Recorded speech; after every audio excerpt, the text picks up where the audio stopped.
Hello दोस्तों, नमस्कार। आज है 22 अगस्त और हम 22 अगस्त से बनने वाले करंट अफेयर के क्वेश्चनों पर डिस्कस करने वाले हैं। अगर आप हमारे चैनल पर नए हैं तो हमारे चैनल को सब्सक्राइब करें, वीडियो को लाइक करें, शेयर करें और कमेंट करें। चलिए, आज का पहला क्वेश्चन है कि हाल ही में ग्राम सभाओं की कार्यप्रणाली को सशक्त और आधुनिक बनाने के लिए किस राज्य में सबसे पहले AI टूल सभासार को लागू किया है? हाल ही में ग्राम सभाओं की कार्यप्रणाली को सशक्त और आधुनिक बनाने के लिए किस राज्य में सबसे पहले AI टूल सभासार को लागू किया है?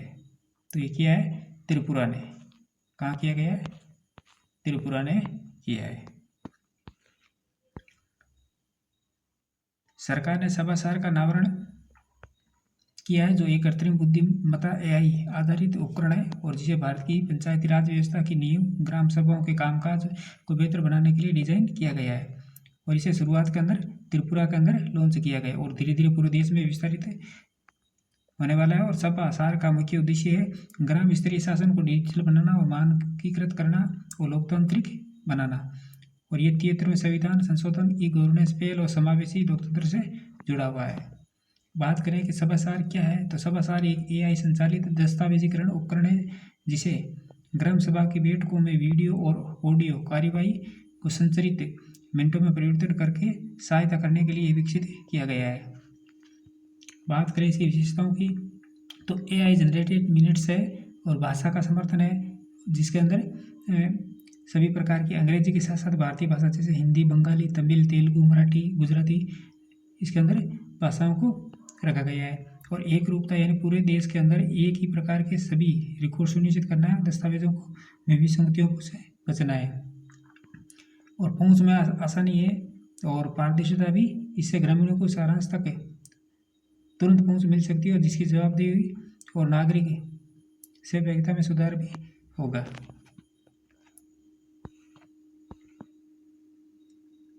नेक्स्ट क्वेश्चन है कि हाल ही में ऑपरेशन सद्भावना के तहत भारतीय सेना ने किस स्थान पर आरोग्यम स्वास्थ्य केंद्र का उद्घाटन किया है?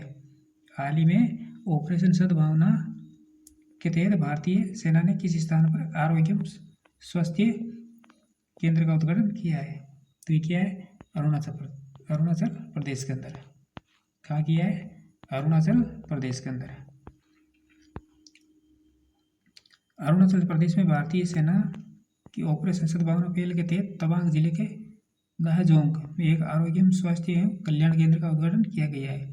और ये केंद्र प्राथमिक जीवन रक्षक सुविधाओं से लैस ऊंचे इलाकों के गांवों में पर्यटकों को समय पर स्वास्थ्य सहायता देगा। और ये पहल ग्रामीण स्वास्थ्य सेवाओं को मजबूत करने और तवांग के ऊंचाई वाले क्षेत्रों में स्वास्थ्य को बढ़ावा देने की दिशा के अंदर अहम कदम है।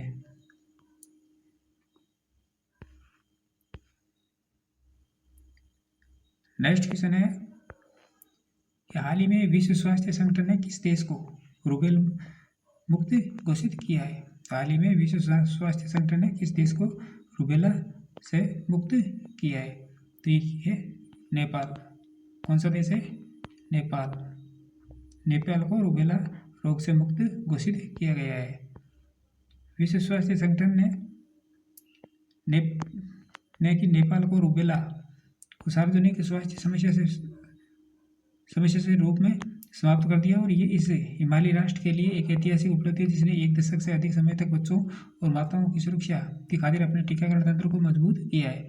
रूबेला को जर्मन खसरा भी कहा जाता है और ये बहुत तेजी से फैलने वाला संक्रामक वायरल संक्रमण है, जो कि गर्भवती महिलाओं के लिए विशेष रूप से खतरनाक माना जाता है। इसे गर्भपात, मृत शिशु जन्म या आजीवन विकलांगता वाले जन्म दोष हो सकते हैं, लेकिन ये बीमारी सुरक्षित और किफायती टीकों की पूरी तरह रोकी जा सकती है।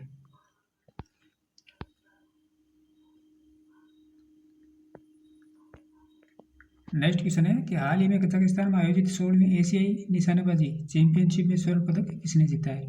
हाल ही में कजाकिस्तान में आयोजित 16वीं एशियाई निशानेबाजी चैंपियनशिप में स्वर्ण पदक किसने जीता है? तो ये जीता है गिरीश गुप्ता ने। किसने जीता है? गिरीश गुप्ता ने।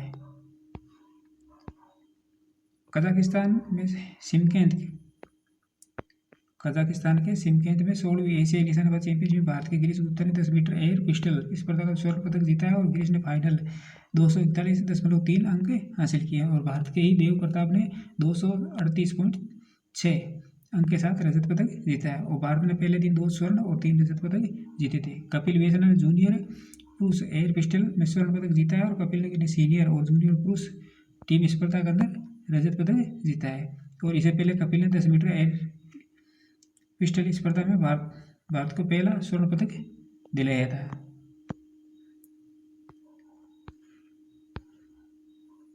हाल ही में किस राज्य ने प्रवासी श्रमिकों की वापसी के लिए श्रमश्री योजना शुरू की है? हाल ही में किस राज्य ने प्रवासी श्रमिकों की वापसी के लिए श्रमश्री योजना शुरू की है? तो ये की है पश्चिम बंगाल ने। किस राज्य ने की है? पश्चिमी बंगाल ने।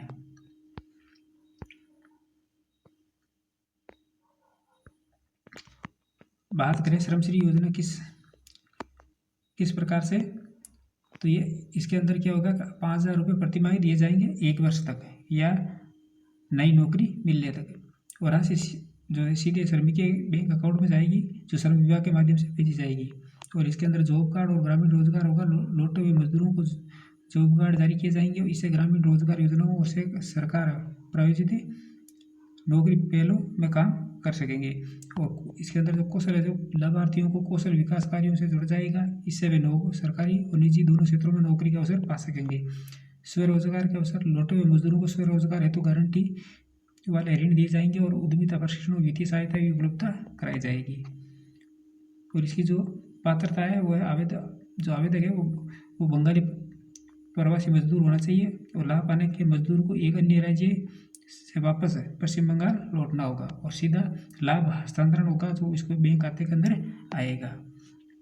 बात करें इसके उद्देश्य की, तो अन्य राज्यों में काम करे और भाषा क्षेत्रीय भेदभाव झेल रहे बंगाली प्रवासी मजदूरों को वापस लाना और उन्हें मासिक आर्थिक मदद, रोजगार, उद्यमिता के सहयोग से के माध्यम से पुनर्वासित करना है और कौशल विकास प्रशिक्षण प्रदान करना जिससे वे दीर्घकालिक रोजगार व स्वरोजगार हासिल कर सके।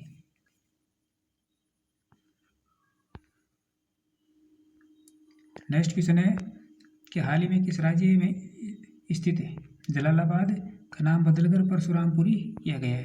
हाल ही में किस राज्य में स्थित जलालाबाद का नाम बदलकर परशुरामपुरी किया गया है? तो ये किया गया है उत्तर प्रदेश। किसके अंदर किया गया है? उत्तर प्रदेश के अंदर। गृह मंत्रालय ने उत्तर प्रदेश के शाहजहांपुर जिले के जलालाबाद नगर का नाम बदलकर आधिकारिक रूप से परशुरामपुरी कर दिया है। ये नगर कई लोगों की मान्यता के अनुसार भगवान परशुराम की पौराणिक जन्मभूमि है और नाम परिवर्तन के उद्देश्य की आध्यात्मिक और सांस्कृतिक पहचान को दर्शाना है और साथ ही उस नाम को बदलना है जिसे गुलामी का प्रतीक समझा जाता है। मंजूरी अधिसूचना गृह मंत्रालय उत्तर प्रदेश के मुख्य सचिव को नाम परिवर्तन की औपचारिक मंजूरी भेजी थी और शीघ्र ही एक राजपत्र अधिसूचना यानी गजट जो नोटिफिकेशन है वो जारी किया गया और इसके बाद अभी अधिकारी का अभिलेख और साइन बोर्ड पर नया नाम परशुरामपुरी ही प्रयोग होगा। नेक्स्ट क्वेश्चन है कि हाल ही में भारत ने अपनी पहली इंटर कॉन्टिनेंटल बैलिस्टिक मिसाइल का सफल परीक्षण किया है? भारत ने अपनी किस पहली इंटर कॉन्टिनेंटल बैलिस्टिक मिसाइल का सफल परीक्षण किया है? तो ये क्या है? अग्नि 5 का। किसका किया है? अग्नि 5 का। 20 अगस्त को भारत ने अपनी पहली इंटर कॉन्टिनेंटल बैलिस्टिक मिसाइल अग्नि 5 का सफल परीक्षण किया है जो उड़ीसा के चांदीपुर में इंटीग्रेटेड टेस्ट रेंज में इसकी टेस्टिंग हुई है और इसका सफल परीक्षण अप्रैल 2012 जो पहला जो परीक्षण है वो हुआ था अप्रैल 2012 के अंदर।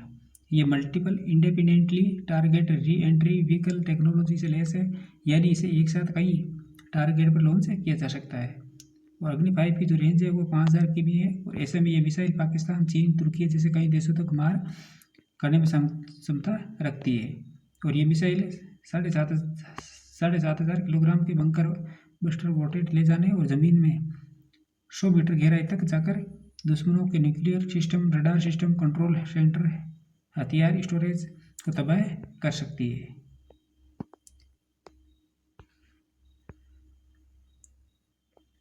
नेक्स्ट क्वेश्चन है कि हाल ही में राष्ट्रपति द्रौपदी मुर्मू ने 18 अगस्त 2025 को नेशनल स्पोर्ट्स गवर्नेंस बिल 2025 को मंजूरी दी है। ये इस बिल की जो शुरुआत है वो किस वर्ष से हुई थी? राष्ट्रपति द्रौपदी मुर्मू ने 18 अगस्त 2025 को नेशनल स्पोर्ट्स गवर्नेंस बिल 2025 को मंजूरी दी है। और ये बिल जो बिल है इसकी शुरुआत है किस वर्ष हुई थी? तो इस बिल की शुरुआत हुई थी 1975 के अंदर। कब हुई थी? 1975 में। राष्ट्रपति द्रौपदी मुर्मू ने 18 अगस्त 2025 को नेशनल स्पोर्ट्स गवर्नेंस बिल को मंजूरी दी है और इस बिल में खेलों के विकास के लिए national sports governance body, national sports board, national खेल इलेक्शन पैनल और नेशनल स्पोर्ट्स ट्रिब्यूनल बनाने के प्रावधान किए गए हैं। और ये बिल लोकसभा और राज्यसभा में 11-12 अगस्त को पास हुआ था और नेशनल स्पोर्ट्स बिल को लाने की शुरुआत 1975 से हुई थी और अब ये कानून बन गया है। क्या बन गया है? अब ये कानून बन गया है।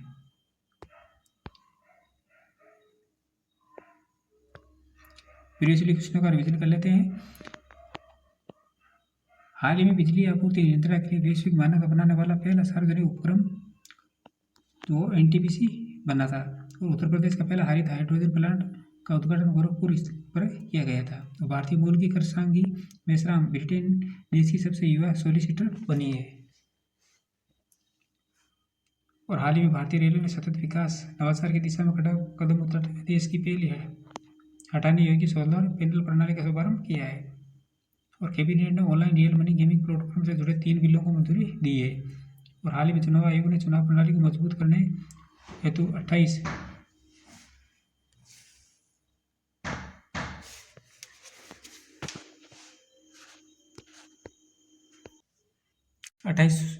सुधार पहलों का अनावरण किया है। और भारत की ग्रोथ वित्त वर्ष 2026 की पहली तिमाही में 6.7% रहने का अनुमान है। और हाल ही में अक्षय ऊर्जा दिवस 20 अगस्त को मनाया गया है। कब मनाया गया है? 20 अगस्त को। तो दोस्तों ये थी हमारी आज की क्लास। ऐसे ही महत्वपूर्ण प्रश्नों के साथ कल फिर मिलेंगे। तब तक के लिए धन्यवाद।